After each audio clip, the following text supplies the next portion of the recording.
Hello ladies and gentlemen, and welcome back to The Legend of Zelda Ocarina of Time. This time we enter the Water Temple. This is fairly infamous among people who know this game for being nasty. It has a very confusing layout and a lot of shitty stuff, but they have made huge changes to it, or significant changes to it for the 3D version, which make it far easier and less of a sticker point, which I'll talk about as we go through. For now, as you can see, it's a huge room and there's a crap ton of potential doors, but we can't really go through most of them. This is the only really one we can go through, and it's lit up for us, which is very handy. This was not lit up with these things at all in the original version, and look who it is! Oh, you! If I'm right, Doctor? You're the doctor, aren't you? It's me, your fiancée, Ruto, Princess of the Zoras. I never forgot the vows we made to each other 7 years ago. You're a terrible man to have kept me waiting for these 7 long years. But now is not the time to talk about love. I'm sure you've already seen it, Zora's domain, totally frozen. A young man named Sheik helped save me from under the ice. But my father and the other Zoras have not yet. I want to save them. I want to save all of them. I want to save Zora's domain. I want to save them. You have to help me. This is a request from me, the woman who's going to be your wife. Doctor, you have to help me destroy the evil monster in the temple, okay? Inside the water temple, there are 3 places where you can change the water level. I'll lead the way. Follow me, quickly. Here's a fun fact for you. Ruto was originally planned to have a much bigger role in this temple. See also Darunia in the fire temple. We never see her again. That's it. So she drifts up, so we're going to follow her up for now. But she's not going to be there when we get to the top, and indeed, she is never seen again in the temple until the end, which is very strange. Anyway, if we come up here, then there is this. So here, it's a Triforce symbol, and got a water thing next to it, which means, of course, we need to play Zelda's Lullaby. And that lowers the water level in the whole temple. If we head through here as well, the door locks behind us, and we get a strange new enemy. So these are spikes. Aim for it when it retracts spikes. Basically, if you just get bigger on your sword, you can make them retract their spikes pretty easily with the thrust from that. It's really nice because it's such a bigger one. It has got a much bigger arc, and it's really good for just taking out a lot of enemies in front of you or whatever. Anyway, this is, of course, the dungeon map. So this dungeon is bloody huge as well, but the main kind of centerpiece of it is that room we were just in, the kind of central pillar room, which is a very different beast depending on where the water level kind of currently is. As Ruto said, so I'm lighting this thing, as Ruto said, there are 3 places where you can change the water level. These glowing arrowy things will always guide you to them. Green for one, blue for another, orange, like reddish-orange for the third one, which all take the water to a certain level. As in, this one will always lower the water level completely. One brings it to halfway, one brings it to full. So those were added into this version to make it much more doable, and I believe it worked. Oh, here's another strange new enemy. So this is a shell blade. Its internal muscle is its weak point. Basically, just hold your hookshot ready, and then fire it into their muscle. Easy enough to do. So yeah, finding your way to the changey points was made a lot easier in this version. And then there's another major change we're going to see in a second. As with all of the adult dungeons, kind of this one is... there's a lot of dependence on keys, so getting those early and efficiently can make your journey through the temple much smoother. Like, when you know what you're doing, I don't find this to be any more difficult than the Forest Temple in terms of disorientating, but people do. So see what you think at the end of this if you're not familiar with it. Anyway, now here back in the main room, as I will call this one, we need to head over here. Oh, God, I love how you can just wreck a tech type with this. Bigger on sword is so much fun. Anyway, here we have a cracked thing on the floor, so I'm actually going to don't need the claim check anymore. So let's just drop a bomb here. And we can hop down. One of the things that also was done to speed up this temple, but is handy to have anyway, is the fact that the iron boots are now an item that you equip like this. Previously, to float or sink, you'd have to go into your gear, select and change your boots, and then kind of go back out again, and it was really fucking time consuming. So these various things have all combined to make the water temple a much more enjoyable affair than it otherwise would have been. If we climb out here, then that switch raises not only the water level, but also it raises up that kind of dragon's head thing, which we can then hookshot over to. Oh, there's a crystal switch there. I actually was just trying to kill this Hectite and was very much enjoying myself. But there is a Skulltula here, and there's actually nothing else here. This place is entirely for a Skulltula, which is annoying if you're in a big dungeon and lost and trying to find your way through things. It's like, oh, this entire room is just a ruse. Like, it's... The Forest Temple is a big and complicated layout. This is confusing. This is literally designed to be confusing. While the Forest Temple is broadly symmetrical and follows quite a good structure, this does not at all. If you look at the bits of the map there in the bottom right, it's hideous. And it is designed to confuse people, and boy, does it. Anyway, let's head back to the main room again. Well, I mean, I'm basically back here, but... So now we want to go round to this side to the left. We've got a key to enter that central pillar, and that's kind of what we want to do. But for now, I want to get as much stuff done on this lower level while we're here. Oh, there's a strange noise coming from here. That symbol, by the way, in front of you is the Gerudo symbol, which was originally, I mentioned this was in the Fire Temple, was originally the crescent moon and star symbol that's associated with a fair few Islamic countries, and was changed early in release of the original Ocarina of Time, so there are many versions of the N64 one which don't have that in. If we hit this crystal switch here,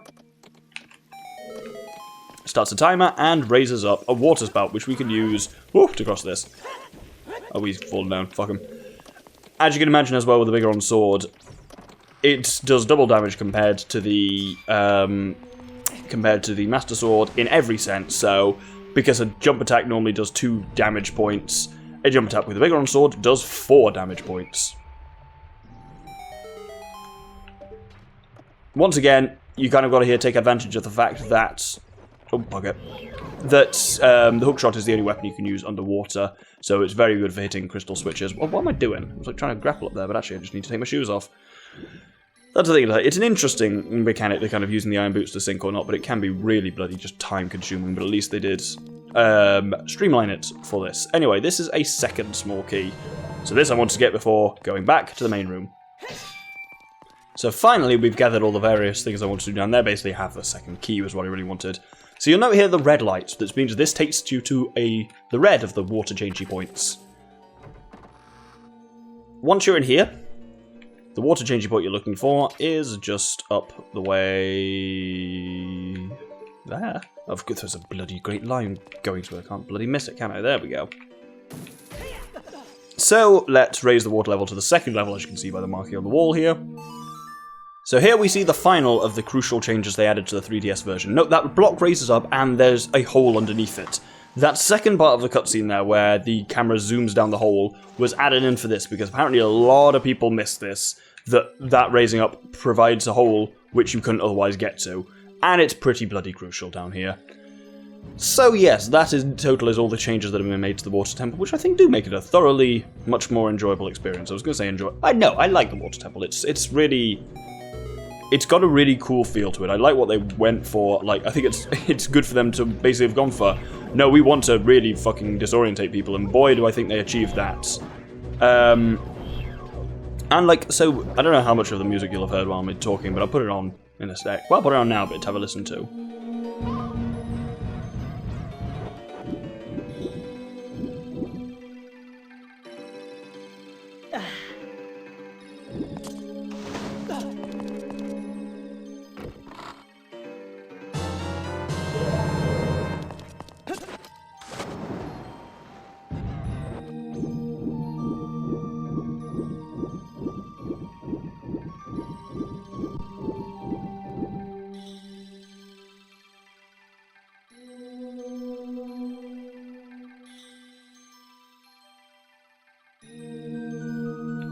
I think it does a similar kind of thing to the Forest Temple music. It works by being pretty creepy. I really like the fact it's got the kind of falling feel, the kind of background going ding ding ding ding ding ding ding. That makes it really feel very watery, and then just the kind of creepy flute on top of that. Anyway, what we want to do here is come around... Is this the right way? I done bamboozled myself again. Maybe it's this way. Oh, balls. I'm the doctor. I'm going to the water temple. So, well, it's not going to confuse me. Idiot. No, it's not this way, definitely. It's definitely not that way, I know that much. I can hear a Tektite around there. I guess it must be this way then. Oh good, I've confused myself. Anyway, so this is blue, so as you can see this goes to another water changey point. So here what we need to do is stand on here and then hit the crystal switch from a distance, because the moment you hit it, it raises this geyser up and you have to be standing on it at that point. And there's a surprise Tektite at the top. And also, not where I was thinking. Have I done a bad thing? I think I have. Yeah, I don't want to be up here yet. So I guess I did want to go along this way. See, clearly no one is immune to the confusingness of the water temple. Because I definitely don't want to, that one only goes to raising the water, and definitely don't want to raise the water again yet, because there's a fair few things we can still do now with it on the old mid-level. Yes, that was it. So here you hit the switch. And the geyser around that chest lowers and comes back almost instantly. So there are two ways to do this. You can either do it with projectiles or you can drop a bomb there. I find an arrow works quite nicely. If you're standing here, it will literally just drop you on top of the chest and you won't be in there to go die.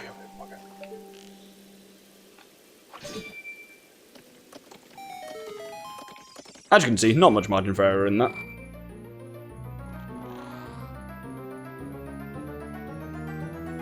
So this gets us the compass, which is very useful to have just so you can see where shit is and what you're looking at in the kind of whole big confusing area. Oh, those are spikes. Anyway, let's head actually back down to the room where we met Ruto, which is underwater now, again. So this is another easy one to... Dumbass idiot went the wrong way again, and there's obviously bloody huge great lights here, so maybe I would rephrase things a little bit and say, yes, even with all these additions, and even with the knowledge I have, the water temple can still outfox you. This is a very easy thing to miss. You need the water at the mid-level for it to work, because you need the water high enough that you can raise up here, but not so high that you can't drop a bomb, because bombs obviously don't work underwater. And this gets us another small key, and this one's real easy to miss. Anyway, now we want to go back up to the, where we were on the main level. God, that's annoying. What the fuck do you want? Oh, now you're not very talkative, are you? Little shit. Anyway, here we rise ourselves up on the geyser, and... Oh, a surprise Tektite. Oh, he's surprised the shit out of me. What do you want, Navi? Are you going to tell me to go home? Hey, Doctor, you're getting tired. Fuck off. So now what we want to do is raise the water level all the way up to the top again.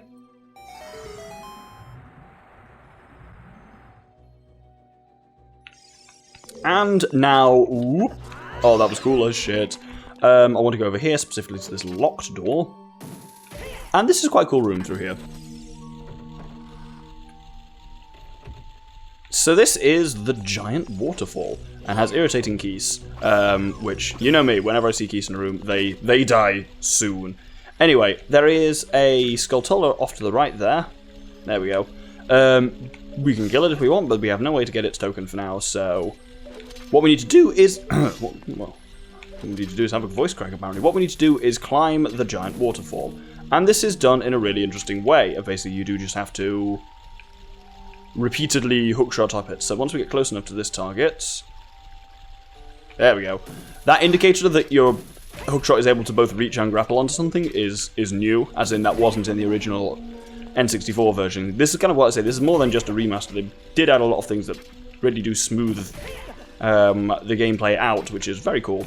Anyway, once you have successfully climbed, you will find at the top, oh look at that, you need another key. So much like in like the forest temples or whatever, this would be a case of go back, which can be frustrating, but we can avoid that entirely. So this is an interesting room, this one. So what we can do is we hit the switch in the middle, then the water level raises, and those various dragons all raise up as well. Oh, damn, I really thought I could reach them from there. And we kind of need to make our way clockwise around the room, but we have to do that kind of by raising and lowering the water. Oopsie daisy. You'll see what I mean. So we grapple over onto this one. Excellent. But if we were to grapple onto that next one, we would just fall off. We can grapple onto the side there, but then we're stuck in that corner. What we need to do there is shoot the switch again to lower everything. This way we can then just grapple across and climb over the top of that one. Then finally we hit the switch again, raising up this one, and then this final bit of how to get up there, this can potentially outfox you. I shouldn't be using arrows really, I should be using hookshot. Hookshot's got unlimited ammo. What you need to do is climb onto the head of this final dragon and then raise the water again from up here, and you will be risen up there. The camera didn't initially move, which looked a bit weird there. Oh good, there's a light. I'm actually going to entirely take that light out from a distance because I don't want to lose any of my gobs. And it's positioned such that, so you need to get over these spikes, you need to grapple, and you will drop straight into the fucking light like Nintendo, you evil bastards. Anyway, through here we go into a very unusual looking room. This is the Room of Illusions. And as you can see, it appears to stretch on forever and have like ruins in it, but it does have invisible edges. And it's just a really different looking room to anything. It's not obvious what to do in here. Look at Link's feet.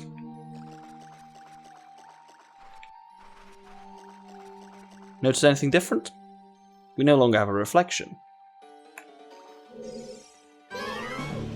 So, this is Dark Doctor. Conquer yourself. So, to show him off properly, I will switch back to the Master Sword. So, Dark Doctor fights exactly like you do. So he's got a sword and he's got a shield. I wanted a shield basically for it. Don't thrust at him, otherwise he'll do that thing where he kind of jumps on your sword and it's really easy to accidentally do that. He's quite dodgy and maneuverable, and you basically just need to kind of try and outmaneuver him a little bit. Don't thrust at him. You can do things like you can hit with the hook shot or something like that to try and stun him, but there you go. You'll knock him down, and he will come back, and you'll notice he's slightly darker and more corporeal this time. Oh, bugger me. It also looks like he's got a different shield to us, but I don't think he has. There you go. It's somewhat easier to actually fight him without L targeting, because then he blocks you better. You'll notice he's becoming more real and more like your traditional Dark Link. He gets the glowing red eyes and everything. And as this fight goes on, he also gets a lot more aggressive. The easy way to fight him, I find, is to use, for a number of reasons, Bigger on Sword. He really can't predict your moves so well and block them with Bigger on Sword. Oh, he's getting real aggressive now.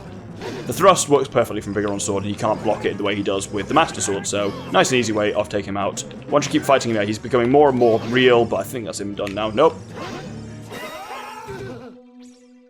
And the room turns back to normal. It's a really interesting mini-boss, that one. It's just very different. There's nothing else really like it. And so that Navi gives you no advice other than conquer yourself, which is weird. Anyway, time for the dungeon item. Anyone figured out what it's going to be yet?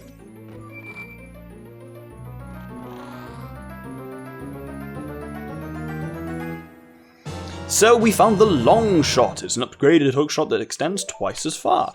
Very handy. Let's move this time block.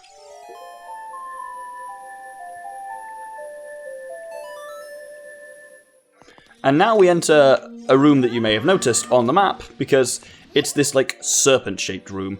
Doctor, be careful! Don't get swallowed by the vortexes! Should it be vortexes or vortices? I don't know. Either way, you indeed have to kind of proceed along here, and there are vortexes which will try and swallow you at various parts.